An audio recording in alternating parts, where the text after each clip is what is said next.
My parents threw me away when I got pregnant. 6 years later they showed up demanding to be grandparents and went to extreme lengths when I set boundaries. Growing up in my house was all about following rules. My 25F parents controlled everything: what I wore, who I talked to, and even what I read. My dad was stricter than my mom, but both made sure I always did what they wanted. I was always the quiet one in class, never spoke up much, and mostly kept to myself.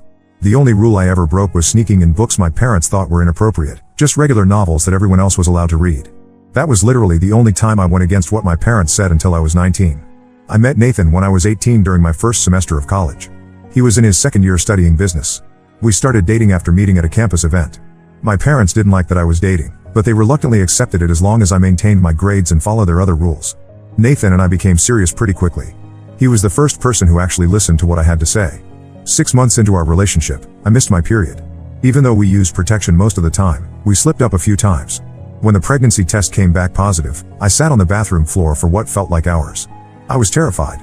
A baby at 19 wasn't part of my plan, especially not when I was still living under my parents' roof and completely dependent on them for college tuition and everything else. I told Nathan first. We met at a coffee shop near campus, and I handed him the pregnancy test wrapped in tissue paper. After staring at it for a long minute, he asked what I wanted to do. I honestly didn't know. Getting rid of the pregnancy crossed my mind because I knew what my parents' reaction would be, but I couldn't bring myself to say it out loud. Nathan said whatever I decided, he would support me. Then he did something I wasn't expecting. He took my hand and asked me to marry him. Not exactly a romantic proposal, but I knew he meant it. Telling my parents was the hardest thing I'd ever done. I waited until Sunday dinner when my older brother Eric was also there. I figured having more people present might make my parents react less severely. I was wrong. When I told them I was pregnant, my mom dropped her fork on her plate, making a loud clanging noise. My dad's face turned a shade of red I'd never seen before. Eric just sat there, staring at me like I'd committed a crime. I quickly added that Nathan had asked me to marry him and that we planned to keep the baby. That's when everything completely fell apart. My dad slammed his hand on the table so hard the dishes rattled. My mom started crying. Eric called me stupid. Then my dad stood up and delivered the ultimatum: either I fixed this mistake or I was no longer welcome in their home. My mom nodded in agreement between her sobs. I told them I couldn't terminate the pregnancy, it wasn't something I could do.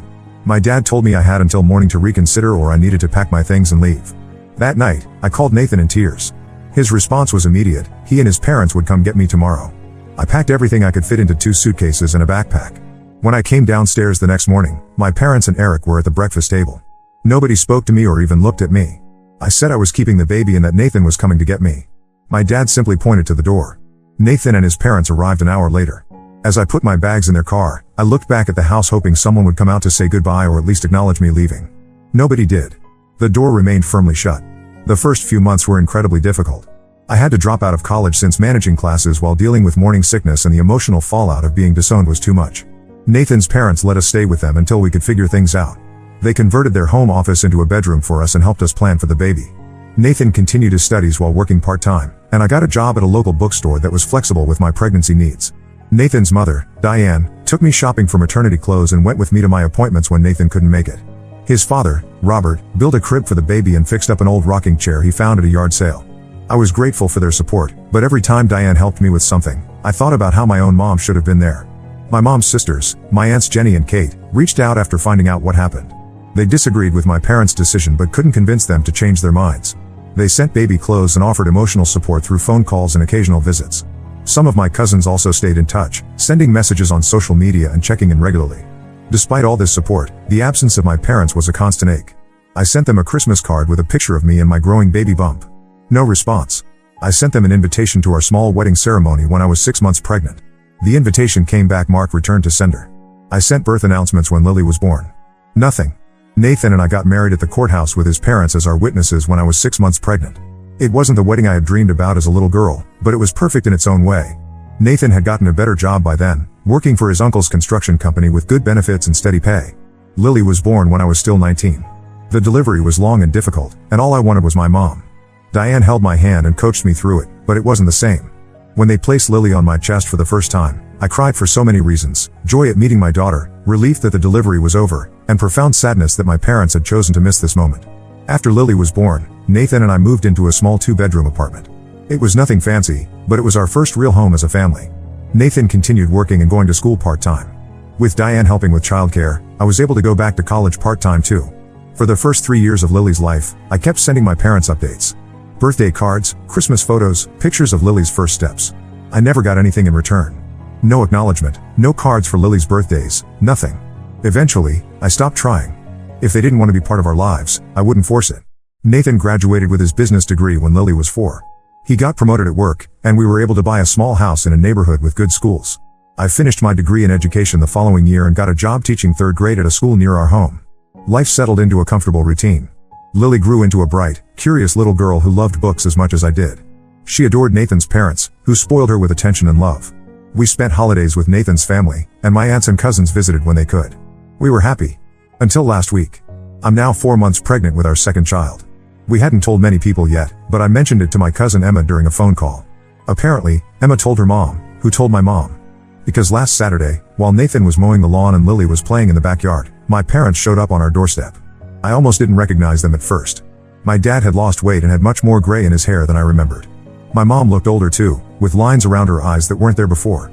They stood awkwardly on the porch, and my mom was holding a gift bag with teddy bear wrapping paper. I couldn't speak. After 6 years of complete silence, they were suddenly at my door. Nathan must have seen them from the backyard because he quickly came inside, still in his grass-stained clothes, and stood beside me. My mom started crying, and my dad asked if they could come in. I was shaking so badly that Nathan had to guide me to the living room sofa. They sat across from us, and my dad did most of the talking. He said they'd made a terrible mistake. They were scared when I got pregnant, worried I was throwing my life away. They thought Nathan would eventually leave me, and I'd be a single mother with no education and no way to support myself. My mom nodded along, adding that they thought being strict would force me to make the right decision. They said they realized their mistake years ago but were too proud to reach out. Finding out about the second pregnancy made them realize they couldn't stay away any longer. My mom handed me the gift bag. Inside was a handmade baby blanket and a small teddy bear. She said she'd been making blankets for years, imagining giving them to grandchildren she'd never met. She asked if they could meet Lily and be part of our lives again. I couldn't answer. 6 years of hurt and abandonment don't disappear with one apology. They weren't there when I needed them most. They missed Lily's birth, her first words, her first steps, her first day of kindergarten. They missed our struggle to make ends meet, the nights I cried from exhaustion, the milestones we celebrated. Now they wanted to waltz back in like nothing happened? Nathan told them I needed time to think. They reluctantly left their phone number and address. They'd moved to a smaller house across town, and said they'd wait for my call. As they were leaving, my mom asked if she could hug me. I let her, but I felt nothing as her arms went around me. She was a stranger. After they left, Nathan held me while I sobbed. Lily, confused by the commotion, asked who the people were. We told her they were old friends, not ready to explain the complicated truth. I've spent the last week in a fog. Nathan says he'll support whatever decision I make but admits he's angry with them for how they treated me. His parents are concerned that letting my parents back in will only lead to more pain. My aunts think I should forgive them and give them another chance, saying people can change. I don't know what to do. Part of me wants Lily and the new baby to know their other grandparents. Another part can't forget being thrown away like garbage when I needed them most. What if they disapprove of something else and disappear again? What if they treat Lily differently from the new baby since they weren't there for her birth? Am I wrong for being hesitant? Should I forgive them and allow them back into our lives? Or should I protect my family from people who abandoned me once already? Update 1 first, I want to thank everyone who commented on my original post. I read every single comment, and they gave me a lot to think about. Many of you shared similar experiences, and that helped me feel less alone in this situation. After much consideration and many discussions with Nathan, I decided to meet with my parents again, but with clear boundaries. I called them and arranged to meet at a cafe near our house. I specifically asked them not to bring gifts and told them this would be just a conversation between adults. Nathan offered to come with me, but I felt I needed to do this alone. My parents arrived at the cafe before me. They'd chosen a quiet corner table away from other people. My mom stood up to hug me when I approached, but I gestured for her to sit down. I didn't want physical affection to cloud my judgment. The first 15 minutes were awkward. They asked about Lily, about my pregnancy, about my job. I answered their questions briefly but didn't volunteer much information. Then I told them what I decided. If they wanted to be part of our lives, we needed to establish a relationship between just us adults first. No meeting Lily yet, no baby shower invitations, no grandparent role until I knew I could trust them again. My dad's face changed immediately. His friendly expression hardened into something more familiar, the disapproving look I grew up with. He said they'd apologized, and that should be enough. They were Lily's grandparents, and they had a right to see her. My mom reached across the table for my hand, saying they'd already missed so much of Lily's life. I pulled my hand back and reminded them that they were the ones who chose to miss those years. Their rights as grandparents were forfeited the day they kicked me out. I told them we could start with monthly dinners, just the adults, and see how it goes from there. My dad stood up so suddenly his chair scraped loudly against the floor. Several people turned to look at us. He said he wouldn't beg to see his own grandchild. My mom tried to calm him down, but he was already too angry. He accused me of punishing them and being vindictive. When I remained calm and didn't change my position, they both left. My mom looked back once with tears in her eyes, but she followed my dad out of the cafe. I sat there for nearly an hour afterward, drinking cold coffee and processing what had happened. Their reaction told me everything I needed to know. They hadn't changed. They still expected immediate compliance with their wishes, and anything less was unacceptable to them. When I got home, Nathan was waiting anxiously. Lily was at his parents' house for the afternoon, so we had privacy to talk. I told him what happened, and he held me while I processed it all. He didn't say I told you so, just listened and supported me. I thought that was the end of it, but 3 days later, my brother Eric showed up at our door. Eric and I hadn't spoken since the day I left our parents' house. He was always their favorite, following their rules without question and adopting their opinions as his own. He looked different now, more polished in his business suit, but with the same judgmental eyes. Nathan was at work, and Lily was at school. Eric invited himself in before I could stop him. He sat on our couch without being asked and looked around our home with obvious disapproval, though we'd worked hard to make it nice with our limited budget. Eric said he'd come to talk sense into me. Our parents were devastated after our cafe meeting, and I needed to be more understanding. They made one mistake years ago, and I was being unreasonable by not immediately welcoming them back. He reminded me of all they'd done for me growing up, the home they provided, the clothes they bought, the education they paid for, conveniently forgetting they cut that off. When I pointed out that they abandoned me when I was barely an adult and pregnant, he had the audacity to say I'd abandoned them first by getting myself pregnant and choosing the guy over my family. I told him Nathan had a name, and he was my husband and Lily's father. Eric rolled his eyes and said Nathan had trapped me, and our parents had only been trying to save me from ruining my life. That's when I realized Eric didn't just share our parents' opinions, he had helped form them. He had always disliked Nathan, even before the pregnancy. The few times they'd met, Eric had been coldly polite at best. Now I wondered how much he'd influenced our parents' reaction to my pregnancy. I asked Eric to leave. He refused, saying he wouldn't go until I agreed to bring Lily to meet our parents that weekend. When I again refused, he grabbed my wrist and said I was being childish. His grip was tight enough to hurt. I pulled away and told him if he didn't leave immediately, I would call the police. He looked surprised, as if he couldn't believe I would stand up to him. After a tense moment, he left, slamming the door so hard a picture fell off the wall. I called Nathan immediately. He wanted to leave work and come home, but I assured him I was okay. I also called his mom, who came over to stay with me until Nathan got home, bringing dinner with her. That night, after we put Lily to bed, Nathan and I had a long talk. We decided to be proactive rather than reactive. I texted my parents, clearly stating that after Eric's behavior, I was even more convinced that slow, adult-only contact was the only way forward. I told them Eric was not welcome in our home again, and if they couldn't respect my boundaries, they wouldn't be welcome either. My mom texted back almost immediately, defending Eric. She said he was just emotional about family matters and meant no harm. She again pushed for a meeting with Lily present, saying family healing needed to include everyone. I didn't respond. Their inability to respect even this simple boundary confirmed my decision to keep my distance. Nathan suggested changing our phone numbers, but I wasn't ready for that step yet. Part of me still hoped they might eventually understand and respect my terms. The next day, flowers arrived at my school with a card from my parents apologizing for Eric's behavior. The card also included a note saying they had bought tickets to Lily's school play next month, information they must have gotten from my cousin or aunt. I returned the flowers to the florist with a note declining delivery. I called my Aunt Jenny that evening to express my disappointment that someone had shared information about Lily's activities with my parents. She admitted she'd been in regular contact with them over the years and thought she was helping by telling them about the play. I told her I needed her to respect my decisions about my parents' involvement in our lives. She agreed, though I'm not entirely convinced she meant it. For now, I'm focusing on what's important: Nathan, Lily, our coming baby, and our daily life. My parents and Eric have shown me they haven't changed, still expecting compliance rather than earning trust. I'm keeping my distance while processing all that's happened. Nathan's parents continue to be supportive, and that reminds me what real family support looks like. I'll update again if anything significant changes. Update 2: I hoped my last update would be the end of the situation, but apparently, my parents and brother can't take no for an answer. The past month has been a series of escalating attempts to force their way into our lives. A week after Eric's unwelcome visit, packages started arriving for Lily. Dolls, books, art supplies, all addressed to her with cards signed from Grandma and Grandpa. I returned everything unopened.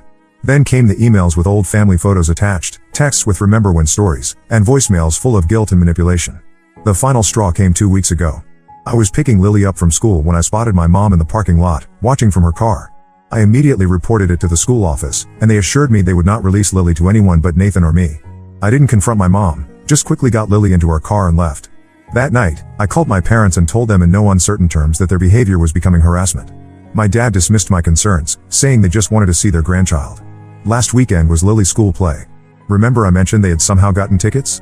Nathan and I arrived early to speak with Lily's teacher and the principal. We explained the situation and asked that they not be allowed in. The school was understanding and had a staff member watch the entrance. My parents showed up as expected. When they were politely turned away, they created a scene. My dad demanded to be let in, saying he had tickets. The principal had to threaten to call security before they finally left. Lily, thankfully, was backstage and unaware of the commotion, but other parents witnessed it. I was mortified. The next day, Eric showed up at Nathan's workplace. Nathan's co-workers, who knew our situation, alerted him before Eric could find him. Nathan met him in the lobby, where Eric handed him an envelope. Inside was a check for a substantial amount of money, supposedly a gift for Lily's education. There was also a note saying my parents would drop their campaign to see Lily if we agreed to family counseling sessions with them. Nathan tore up the check and note in front of Eric and told him to leave. That evening, we received a group text from my mom to our entire extended family, aunts, uncles, cousins, even Nathan's parents. It contained a long, dramatically skewed version of events, painting Nathan and me as cruel for keeping Lily from her loving grandparents. She claimed we were denying Lily her heritage and family connections over a misunderstanding that happened years ago. The message ended with a plea for family members to help bring us to our senses. Most relatives didn't respond to the group text. My Aunt Jenny called me privately to apologize for my mom's behavior. She said she tried to discourage my parents from their increasingly desperate tactics, but they wouldn't listen. Nathan's parents blocked my parents' numbers immediately and assured us of their continued support. 2 days later, I was grocery shopping when I ran into my mom's best friend from church. She approached me with sympathy, saying she'd heard about my mental health struggles and how they were affecting my judgment regarding my parents. I was confused until she explained that my mom had told their entire church group I was suffering from postpartum depression and pregnancy-related anxiety that was making me paranoid and keeping my family away. I was furious. Not only had they violated my privacy and boundaries repeatedly, but now they were spreading lies about my mental health to gain sympathy and possibly undermine my credibility. That evening, Nathan and I consulted a lawyer. The lawyer advised us that while my parents' behavior was concerning, it didn't yet rise to the level where a restraining order would definitely be granted. However, he helped us draft a cease and desist letter that formally documented our request for no contact. We sent the letter by certified mail to ensure they received it. The letter clearly stated that any further contact with us, Lily, Nathan's workplace, or Lily's school would result in legal action. We also specified that they were not to discuss us with extended family or acquaintances. 3 days of blessed silence followed the letter. Then yesterday, we received a response, not from my parents, but from a lawyer they'd hired. The letter stated that while they respected our wishes for now, they were exploring their legal rights as grandparents and believed they had grounds for court-ordered visitation based on having established a relationship with Lily before the estrangement. This was a complete fabrication. They had never met Lily. Not once in her 6 years. Nathan immediately called our lawyer, who assured us that in our state, grandparents' rights cases are very difficult to win, especially with no pre-existing relationship. He advised us to gather evidence of their absence from Lily's life, the returned mail from birth announcements, their lack of response to photos and updates over the years, and any other documentation showing they had chosen not to be involved until now. We spent yesterday evening going through old emails, photo albums, and social media posts, creating a timeline of Lily's life and their complete absence from it. I found myself looking at photos of Lily's first Christmas, her first birthday, her first day of preschool, all celebrations they had chosen to miss. The lawyer is confident we have nothing to worry about legally, but the emotional toll is exhausting. I'm 5 months pregnant now, and my doctor has expressed concern about my blood pressure. Nathan is worried too, suggesting we consider moving to a different neighborhood or even a different town to avoid these accidental encounters. For now, we're documenting everything and focusing on keeping our daily routine as normal as possible for Lily's sake. She knows something is wrong but doesn't understand what. She asked why we left her school place so quickly and why Daddy seems angry on the phone lately. We've kept our explanations age appropriate, simply saying that some grown-ups aren't respecting our family's rules right now, and we're dealing with it. Nathan's parents have been incredible through all this, taking Lily for sleepovers when we have meetings with the lawyer and providing a sense of normalcy for her. This situation has made me even more grateful for their unwavering support over the years. I'll update again when there are significant developments. Update 3. This will be my final update on this situation. A lot has happened in the past 3 months, and I'm writing this from our new home in a different city, 120 miles from where we used to live. After my last update, things escalated even further. Despite the cease and desist letter and our lawyer's response to their legal threats, my parents continued their campaign to force their way into our lives. They seemed to take our legal response as a challenge rather than a warning. The breaking point came when Lily's teacher called me at work, alarmed because someone claiming to be Lily's grandmother had tried to pick her up from school. My mom had shown the office staff old family photos of me as a child, claiming they proved her relationship. Thankfully, the school followed protocol and called me immediately. When confronted, my mom caused another scene, resulting in the school having to call security. That same evening, Eric showed up at our house again. This time, Nathan was home. Eric pushed his way inside when I opened the door, nearly knocking me over. Nathan immediately intervened, placing himself between Eric and me. Eric was shouting about the legal letter, saying we were tearing the family apart and being cruel to our parents. When Nathan firmly asked him to leave, Eric took a swing at him. Nathan defended himself, and the situation quickly escalated into a physical altercation. Lily, who had been in her room, came out to see what was happening and witnessed part of the fight. Seeing her uncle and father fighting traumatized her. She burst into tears, and I rushed her back to her room while calling 911. By the time police arrived, Nathan had managed to get Eric outside, but both had minor injuries. We filed a police report and were finally granted an emergency restraining order against Eric.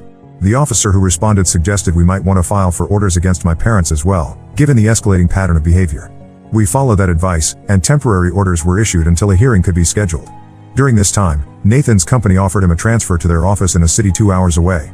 We hadn't considered moving that far, but with everything that had happened, it suddenly seemed like our best option. The restraining orders would help in the short term, but living in the same small community meant continued risk of accidental encounters. We made the decision to move quickly and quietly. Nathan accepted the transfer, and we found a house to rent in the new city. We told no one outside of Nathan's parents and my most trusted aunt about our plans. Within 3 weeks, we had packed our essential belongings and moved. Nathan's parents helped with the logistics while keeping our secret.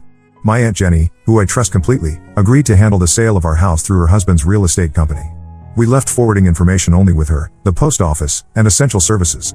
We enrolled Lily in a new school and found a new obstetrician for the remainder of my pregnancy.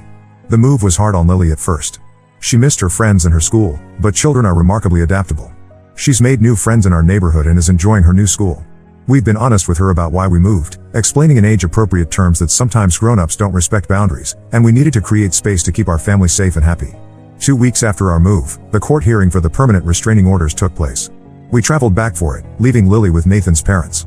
The judge granted permanent orders against both Eric and my parents based on the documented pattern of escalating behavior, the police report from the physical altercation, and the school incidents. The orders prohibit them from contacting us through any means or coming within 500 feet of any of us for 1 year, after which we can apply for renewal if needed. Since the move and the restraining orders, we've had no contact from my parents or Eric.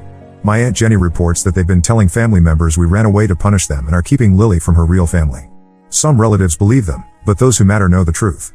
Our new home is smaller than our old one, but it feels safer. Nathan's commute is shorter, and I've found a part-time teaching position at a school near our house that will start after my maternity leave. Our son, we found out we're having a boy, is due in 6 weeks, and this time, my pregnancy has been remarkably peaceful, despite the upheaval of the move. Nathan's parents visit regularly, making the 2-hour drive every other weekend. They've been helping us prepare the nursery and spending quality time with Lily. My Aunt Jenny and 2 of my cousins have also visited, bringing housewarming gifts and positive energy to our new space. Sometimes I think about what might have been if my parents had truly changed, if they had respected my boundaries and been willing to rebuild trust slowly. But their actions showed their true priorities, controlling the narrative and maintaining their authority rather than healing the relationship. I don't know what the future holds regarding my parents and brother. Perhaps someday, years from now, genuine reconciliation might be possible if they do the hard work of changing. But I'm not counting on it, and I'm no longer waiting for it. My focus is where it should be, on Nathan, Lily, our coming son, and the life we're building together. Thank you to everyone who read my story and offered advice along the way. Your support helped me stand firm in my boundaries and prioritize my family's well-being. This chapter of our lives is closing, and a new, hopefully quieter one is beginning. Now let's move to the next story. Story 2. My wife quit her job, cheated on me and tried to blame me for everything. So, I divorced her and did this. Now she wants to come back. I never imagined I'd be sharing my story on Reddit, but here I am. The past year has been a whirlwind of emotions, and I need to get this off my chest. It all began at my elder sister's baby shower. That's where I met Rose, my sister's best friend's distant cousin. She was stunning, with long dark hair and bright green eyes that seemed to light up when she smiled. As we talked, Rose confessed that she'd always had a crush on me. I was taken aback but flattered. We exchanged numbers that day, and soon after, we started texting regularly. Our conversations flowed effortlessly, covering everything from our favorite books to our dreams for the future. After a week of non-stop texting, I finally worked up the courage to ask her out on a date. Our first date was at a quaint coffee shop downtown. I remember being nervous, my palms sweaty as I waited for her to arrive. But the moment she walked in, all my nerves disappeared. She ordered a vanilla latte, and I couldn't help but smile at how adorable she looked with a foam mustache. We talked for hours, losing track of time until the barista politely informed us they were closing. That first date led to many more. We went to art galleries, tried new restaurants, and spent lazy Sundays binge watching our favorite TV shows. One of my favorite memories from our dating days was a spontaneous road trip we took to the coast. Rose suggested it on a Friday evening, and within an hour, we were on the road with nothing but a hastily packed overnight bag.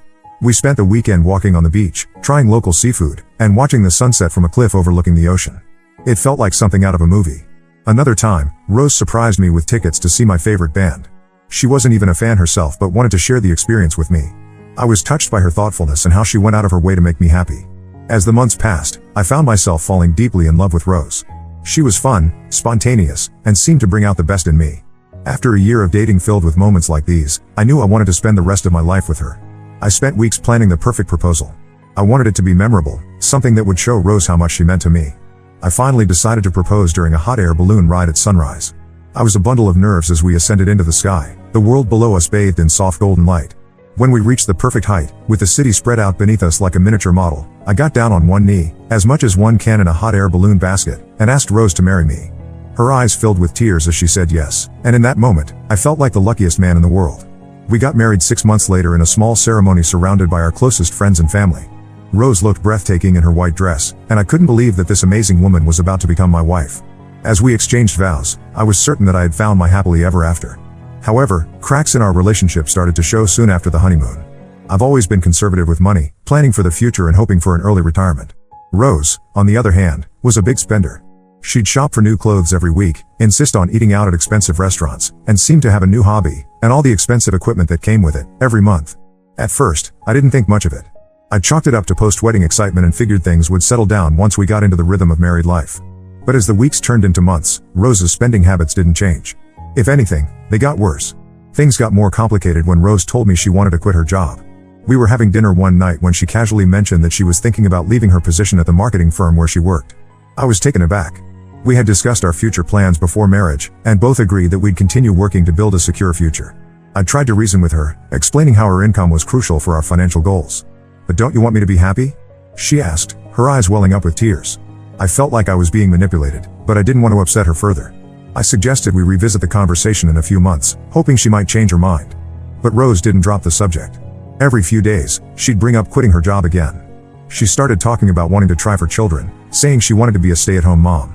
I wasn't ready for kids yet. We had only been married for a few months, and I wanted us to be more financially stable before taking on the responsibility of parenthood.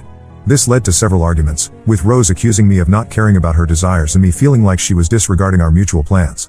The warm, loving relationship we had enjoyed while dating seemed to be slipping away, replaced by tension and resentment. A few months into our marriage, I noticed Rose wasn't going to work some days. At first, she said she was taking sick leave. I was concerned and asked if everything was okay, but she assured me it was just a bit of a flu going around the office. However, when I casually mentioned it to one of her coworkers at a party, I was shocked to learn that Rose had quit her job weeks ago. I confronted Rose about it that night. "Why didn't you discuss this with me?" I asked, feeling betrayed and confused. Rose got emotional. "I want a baby," she cried. "I'm at my prime for having children. Why can't you understand that?" I was stunned. Not only had Rose quit her job without telling me, but she was also pushing the baby issue again. I tried to explain that I wasn't against having children, I just wanted us to be in a better financial position first. But Rose wouldn't listen. She accused me of being selfish and not considering her feelings. To make matters worse, Rose's mother started calling me regularly, pressuring me to support Rose's decision. It felt like I was being ganged up on by my own family. Rose's mother would guilt-trip me, saying things like, "Don't you want my daughter to be happy? And you're crushing her dreams of being a mother." I felt cornered and misunderstood. As if the job situation wasn't stressful enough, I also noticed that Rose's spending had increased dramatically. She joined expensive yoga classes, went on shopping sprees, and seemed to be withdrawing large amounts from our joint account without discussing it with me. One day, I noticed a particularly large withdrawal from our account. When I asked Rose about it, she claimed her mother needed money urgently. I was angry that she hadn't discussed it with me first. It was our joint account, after all. This led to another argument, with Rose accusing me of not trusting her and me feeling like she was taking advantage of our shared finances. Feeling like I was losing control of our finances, I made a decision that I'm not proud of. I opened a separate account and started saving my money there. To justify the reduced deposits into our joint account, I told Rose that many employees at my company, including me, had received pay cuts due to the company's financial struggles. It was a lie, and I felt guilty about it, but I felt like I had no other choice to protect our financial future. Despite these issues, I still loved Rose and wanted to make our marriage work. I suggested we go to couples counseling, but Rose refused, saying we didn't need a stranger telling us how to fix our marriage. I felt helpless and increasingly isolated. Then came the day that shattered my world completely. My close friend, John, whose wife attended the same yoga class as Rose, pulled me aside at a party. He looked uncomfortable and avoided my eyes as he spoke. "I don't know how to tell you this," he said, "but I think Rose is cheating on you with her yoga instructor." I felt like I'd been punched in the gut. At first, I didn't want to believe it. Rose, who had pursued me, who had seemed so in love with me, cheating? It seemed impossible. But as John shared more details, the lingering touches, the private sessions after class, the way they looked at each other, a sick feeling grew in my stomach. I didn't confront Rose immediately. Instead, I started paying more attention, noticing things I'd overlooked before. The late-night texts she'd quickly hide when I entered the room. The sudden increase in girls' nights out that always seemed to coincide with her yoga instructor's day off. The new lingerie I found in her drawer that she had never worn for me. One night, when Rose was in the shower, I did something I never thought I'd do. I checked her phone. What I found made me feel sick. There were dozens of explicit messages between her and the yoga instructor, dating back months. There were even plans for a weekend getaway, conveniently scheduled for when I was supposed to be on a business trip. I didn't stop there. I accessed her Google Drive and found a folder full of intimate photos and videos of her with the yoga instructor. It was like a knife twisting in my chest. Each image, each video was another blow to my heart and to the trust I had in our marriage. I spent the next few days in a daze, trying to process what I had discovered. I went through a range of emotions: anger, hurt, disbelief, and a deep, overwhelming sadness. The woman I had loved, the woman I had married, had betrayed me in the worst possible way. Finally, I couldn't take it anymore. I had to confront her. I waited until we were both home one evening. Rose was sitting on the couch, scrolling through her phone with a small smile on her face. I wondered if she was texting him right then. "Rose," I said, my voice shaking slightly. "We need to talk." She looked up, her expression changing from contentment to concern when she saw my face. "What's wrong?" she asked. I took a deep breath. "I know about the affair," I said quietly. Rose's face went pale. For a moment, she just stared at me, her mouth opening and closing like a fish out of water. Then, she tried to deny it. "What are you talking about?" she asked, her voice high and panicky. "There's no affair. How could you even think that?" But I wasn't going to let her lie her way out of this. I told her about the messages I had seen, the photos and videos I had found. With each piece of evidence I mentioned, I saw her crumble a little more. Finally, when I had laid it all out, Rose broke down. She started sobbing, admitting to the affair. But then, to my disbelief, she tried to blame me. "It's because you never give me any attention," she cried. "You won't let me be a mother. You're always working or worried about money." He made me feel wanted, appreciated. I was beyond angry. I felt betrayed, used, and utterly foolish. All those times I'd been working late to secure our future, she'd been in another man's arms. All those expensive yoga classes I'd paid for, thinking I was supporting her health and happiness, had been facilitating her affair. "Get out," I told her, my voice shaking with anger and hurt. "Pack your bags and leave. Now." Rose tried to argue, to explain, to beg for another chance. But I was done listening. I watched in stony silence as she packed her bags, tears streaming down her face. As she reached the door, she turned back one last time. "I'm sorry," she whispered. "I never meant for this to happen." I didn't respond. I simply closed the door behind her, slid down to the floor, and let my own tears fall. The days that followed were a blur. I called in sick to work, unable to face the world. I alternated between crying and feeling numb. I kept replaying moments from our relationship in my head, wondering if there were signs I had missed, clues that could have prepared me for this betrayal. My family and friends rallied around me. My sister, the one whose baby shower was where I first met Rose, was particularly supportive. She spent hours on the phone with me, letting me vent and cry when I needed to. John and his wife brought over meals and offered to help with anything I needed. As the initial shock wore off, I started to feel angry. Angry at Rose for betraying me, angry at myself for not seeing it sooner, angry at the yoga instructor for pursuing a married woman. I wanted to confront him, to punch him in the face, but I knew that wouldn't solve anything. Instead, I channeled my anger into action. I started researching divorce lawyers, determined to protect myself and my assets. I gathered all the evidence I had of Rose's infidelity, knowing it would be crucial in the divorce proceedings. Now, as I sit here typing this, I'm still trying to process everything that's happened. The woman I loved, the future I'd planned, it's all gone. I feel angry, hurt, and incredibly stupid. How did I not see the signs? How could I have been so blind? I don't know what the future holds, but I know one thing for certain: I deserve better than this.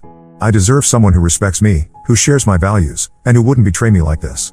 If you've read this far, thank you for listening to my story. Any advice or words of support would be greatly appreciated. I'm not sure where to go from here, but I know I need to start picking up the pieces of my life. Update: it's been a week since Rose moved out of our rented house, and what a week it's been. The past 7 days have been a whirlwind of emotions and activities, and I feel like I've aged years in just a week. First, let me talk about the constant barrage of threats I've been receiving from my in-laws. They've been calling me non-stop, leaving angry voicemails, and even sending threatening text messages.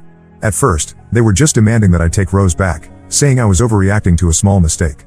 But as the days passed and it became clear I wasn't going to change my mind, their messages became more aggressive. Rose's father threatened to ruin my career if I didn't reconcile with his daughter. Her mother alternated between guilt-tripping me and hurling insults. Even Rose's siblings got in on the act, sending me long, rambling messages about how I was tearing their family apart. It's been overwhelming, to say the least. There were moments when I considered changing my phone number just to get some peace. But I didn't want to give them the satisfaction of knowing they'd gotten to me. Instead of dwelling on their threats, I've been focusing my energy on preparing a strong legal case against Rose. The day after she left, I started researching divorce lawyers in my area. I wanted someone who specialized in cases involving infidelity, someone who would fight for my rights and ensure I didn't get taken advantage of in the divorce proceedings. After a few consultations, I found a lawyer I felt comfortable with. Her name is Sarah, and she has a reputation for being a tough, no-nonsense attorney. When I told her my story and showed her the evidence I had gathered, she assured me we had a strong case. We've been working tirelessly to gather all the evidence and build a solid case. Sarah advised me to keep a record of all the harassing messages from Rose's family, as they could potentially be used to file a restraining order if necessary. She also helped me secure my financial accounts and advised me on how to handle shared assets. Yesterday, we officially filed for divorce, citing infidelity charges against Rose. It felt surreal signing those papers, seeing our names typed out in cold, legal language. But it also felt like a step forward, a way of taking control of the situation. The divorce proceedings moved faster than I expected. Maybe it was because the evidence was so clear-cut, or maybe Rose didn't put up much of a fight. Either way, the judge ruled in my favor. The divorce was granted, and as Sarah had predicted, I didn't have to pay a cent in alimony to Rose. When the judge announced his decision, I felt a mix of emotions. Relief that it was over, sadness that my marriage had come to this, and a strange sense of emptiness. I had been so focused on getting through the divorce that I hadn't really thought about what would come after. You'd think that would be the end of it, right? Unfortunately, my in-laws didn't see it that way. Even after I won the case, they continued to harass me over the phone. They called me every name in the book, accused me of ruining their daughter's life, and threatened to make my life miserable. I tried to reason with them at first, explaining that it was Rose who had cheated, not me. But they wouldn't listen. They were convinced that I was the villain in this story. Rose's mother even showed up at my workplace one day, causing a scene in the lobby until security escorted her out. Eventually, I realized that there was no point in trying to change their minds. They were going to believe what they wanted to believe, regardless of the facts. So, I made the decision to block all of their numbers. It was a relief when the constant barrage of calls and messages finally stopped. Throughout this whole ordeal, my family has been my rock. They supported me from the moment I told them about Rose's infidelity. My sister, the one whose baby shower was where I first met Rose, was particularly supportive. She spent hours on the phone with me, letting me vent and cry when I needed to. She even offered to let me stay with her for a while if I needed a change of scenery. My friends have been great too. John and his wife, who initially informed me about Rose's affair, have been incredibly supportive. They've invited me over for dinner multiple times, making sure I'm not isolating myself. Other friends have stepped up too, offering to help me move, listening to me when I need to talk, and even setting me up with some casual dates to help me get back out there, though I'm not sure I'm ready for that yet. As the months passed, I slowly started to heal. I threw myself into my work, earning praise from my boss for my increased productivity. I picked up some new hobbies to keep myself busy. I started going to the gym regularly, finding that physical exercise helped clear my mind and improve my mood. I even started taking a cooking class, something I'd always wanted to do but never had the time for when I was married. Perhaps most importantly, I started going to therapy to process everything that had happened. My therapist has been helping me work through my feelings of betrayal and anger, and teaching me how to trust again. It's been a slow process, but I can feel myself getting stronger and more confident with each session. 6 months after the divorce was finalized, I made a big decision. I had been saving up for years, originally planning to buy a house for Rose and me to start our family in. Now, I decided to use that money to buy a house just for myself. It felt like a big step forward, a way of reclaiming my life and my future. The day I got the keys to my new house, I felt a sense of pride and accomplishment I hadn't felt in a long time. It wasn't a huge place, but it was mine. I spent weeks painting and decorating, turning it into a space that reflected who I am now. I decided to throw a small housewarming party to celebrate.